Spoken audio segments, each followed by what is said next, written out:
মুখসহ সারা শরীরে চুলের অস্বাভাবিক বৃদ্ধি। জন্ম থেকে এই জিনগত ত্রুটির জন্য 17 বছরের কিশোরীর পরিচয় মেলে মাস্কি ফেস বা উলফ গাল। থাইল্যান্ডের এই কিশোরী বিশ্বের মোস্ট হেয়ারিস্ট গার্ল। তবু জীবনের সব প্রতিবন্ধকতা এড়িয়ে ডাক্তার হতে চায় এই নেকড়ে কন্যা। স্বপ্ন দেখার ইচ্ছে অবশ্য এতটা মসৃণ ছিল না। জীবনের শুরু থেকে সহ্য করতে হয়েছে তীক্ষ্ণ টিক্কা টিপ্পনী। বাবা মা আর দিদি সুকন্যার কাছে আদরের হলেও স্কুলে সবাই হেনস্থা করত সুপাত্রাকে।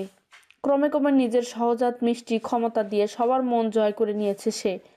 এখন স্কুলে ভালো ছাত্রী তো বটেই, তার বন্ধুও অনেক।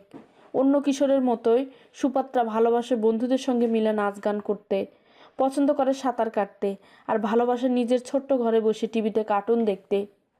বিরল অ্যামব্রাস সিন্ড্রোম এ আক্রান্ত সুপাত্রা এখন সারা বিশ্বে মাত্র 50 জনের এই ক্রোমোজোম ঘটিত সমস্যা আছে।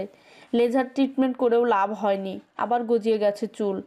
যত বড় হচ্ছে সুপাত্রা, তত মোটা আর ঘন হচ্ছে এই চুল। তার মা নিয়মিত চুল কেটে বেবি শ্যাম্পু দিয়ে স্নান করিয়ে দেয় সুপাত্রাকে। মধ্যযুগ থেকে পৃথিবীর এই বিরল রোগের লক্ষণের কথা জানা যায়। তখন আক্রান্তদের ওয়ারউলফ বলে একঘরে করে রাখা হতো।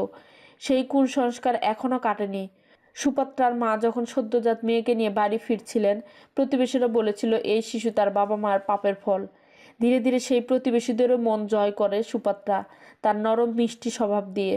এখন অবধি 2বার অস্ত্রোপচার করা হয়েছে সুপাত্রার, শ্বাসকষ্ট আর ক্ষীণ দৃষ্টিশক্তির জন্য। পূর্ণ সুস্থতা না এলেও ভাটা পড়েনি তার মনোবলের। নিজেকে আর 5টা মানুষের মতোই ভাবে সুপাত্রা।